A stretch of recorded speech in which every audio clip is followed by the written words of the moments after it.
മലയാളികൾക്ക് കുറച്ച് കമ്പിക്കഥകൾ മാത്രം മതി. ഏതൊരു വാർത്തയെക്കുറിച്ചും കുറച്ച് വൃത്തികെട്ട രീതിയിൽ കുറേ കമ്പിക്കഥകൾ ചേർത്തിട്ട് കാമുകനെക്കുറിച്ചോ അല്ലെങ്കിൽ മറ്റുള്ള രീതിയിൽ അഭീരത്തെക്കുറിച്ചോ എന്തെങ്കിലും പറയാന്നുണ്ടെങ്കിൽ മലയാളികൾ ആ വാർത്തകളെ കൈനീട്ടി സ്വീകരിക്കും.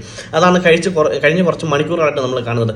കാരണം എറണാകുളം ആലുവയിൽ മരണപ്പെട്ട ഒരു കൊച്ചു കുഞ്ഞിനെക്കുറിച്ചും അതിൻ്റെ അമ്മയെക്കുറിച്ചും എൻ്റെ അമ്മ ചെയ്ത തെറ്റാണ് എന്ത് തന്നെ ആണെങ്കിലും അതിനെക്കുറിച്ച് കഴിഞ്ഞ കുറച്ച് മണിക്കൂറായിട്ട് സോഷ്യൽ മീഡിയയിൽ യൂട്യൂബേഴ്സ് എഴുതി വിടുന്ന കുറേ വൃത്തികെട്ട കഥകൾ. സന്ധ്യയുടെ കാമുകൻ്റെ വിവരങ്ങൾ പുറത്ത്, സന്ധ്യയുടെ കാമുകനായിട്ടുള്ള വാട്സപ്പ് ചാറ്റുകൾ പുറത്ത്, സന്ധ്യയും കാമുകനും പോലീസ് കസ്റ്റഡിയിൽ, എന്തൊക്കെയാണോ പറഞ്ഞുണ്ടാക്കിക്കൊണ്ടിരിക്കുന്നത്.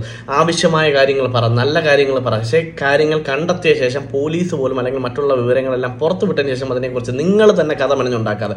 കാരണം അത്തരം വൃത്തികെട്ട വാർത്തകളാണ് ഓരോരോ ചാനലുകളായിട്ട് പുറത്തു വിട്ടുകൊണ്ടിരിക്കുന്നത്. അവസാനം ഇപ്പോൾ എന്തായി, സ്വന്തം ഭർത്താവിൻ്റെ ബന്ധുവായ ഒരു യുവാവ് ആ കൊച്ചിനെ ലൈംഗികമായി പീഡിക്കപ്പെട്ടിരിക്കുന്നു എന്നുള്ള വാർത്തയാണ് നമുക്കിപ്പോൾ അറിയാൻ സാധിച്ചത്.